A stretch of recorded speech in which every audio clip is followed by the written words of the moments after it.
सचमुच ठाकुर ईश्वर ही थे।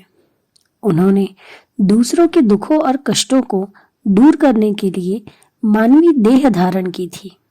वे वैसे ही रहे जैसे एक राजा अपने नगर में वेश बदलकर घूमता है। जैसे ही लोगों ने उन्हें पहचाना वैसे ही वे अदृश्य हो गए। यदि तुम ठाकुर की शरण में जाओगे तो तुम्हें सब कुछ प्राप्त हो जाएगा। त्याग ही उनकी विभूति थी। हम उनका नाम लेते हैं और खाते पीते तथा आनंद से रहते हैं क्योंकि उन्होंने सबका त्याग किया था। ठाकुर सत्य से कितने जुड़े हुए थे। वे कहा करते थे कि सत्य ही कलयुग की तपस्या है। व्यक्ति सत्य का पालन करके ईश्वर को पा सकता है। जब ठाकुर चले गए तब मैंने भी जाने का विचार किया। वे तत्काल मेरे सामने प्रकट होकर बोले, नहीं, तुम्हें यहाँ रहना होगा। यहाँ बहुत सा कार्य बाकी है। उन्होंने बताया कि वे 300 वर्ष तक सूक्ष्म शरीर में अपने भक्तों के हृदय में निवास करेंगे। ठाकुर मुझे संसार में ईश्वर के मातृ रूप का प्रकाशन करने के लिए छोड़ गए हैं। क्या तुम ठाकुर को अपना पिता कह सकती हो?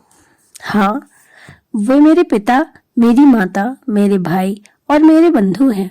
वे मेरे सब कुछ हैं। यदि तुम नियमित रूप से उनकी छवि के सम्मुख उनसे प्रार्थना करो तो वो स्वयं उस छवि से प्रकट हो जाएंगे। जिस स्थान पर उनका चित्र रखा जाता है वह मंदिर हो जाता है। जीवन की समस्याओं को सुलझाने की सबसे सरल और अच्छी विधि ईश्वर या ठाकुर के नाम का मन में जप करना है। ठाकुर पर विश्वास रखो। वे तुम्हारी विपदाओं से रक्षा करेंगे और तुम्हें मानसिक शांति देंगे। ईश्वर के नाम का स्मरण करो और ठाकुर के उन कष्टों का ध्यान करो जो उन्हें दूसरों के बुरे कर्मों के फल को स्वीकार करने के कारण भोगना पड़ा था।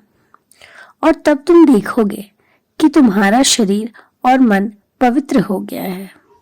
यदि तुम केवल इतना स्मरण करो कि कैसे परम पवित्र और भगवत स्वरूप ठाकुर ने दूसरों के लिए व्याधियां सही हैं तथा इन घोरतर व्याधियों के बीच एक क्षण के लिए भी वे भवदीय आनंद और जगन माता के भुवन मोहन स्वरूप के चिंतन से विरत नहीं हुए हैं, तो तुम्हारे सारे दुख और कष्ट नगण्य हो जाएंगे। वे स्वयं परमानंद स्वरूप थे। दिन के 24 घंटे वे भजन, कीर्तन, आनंद, उल्लास, उपदेश और कथा कहने में बिता देते थे।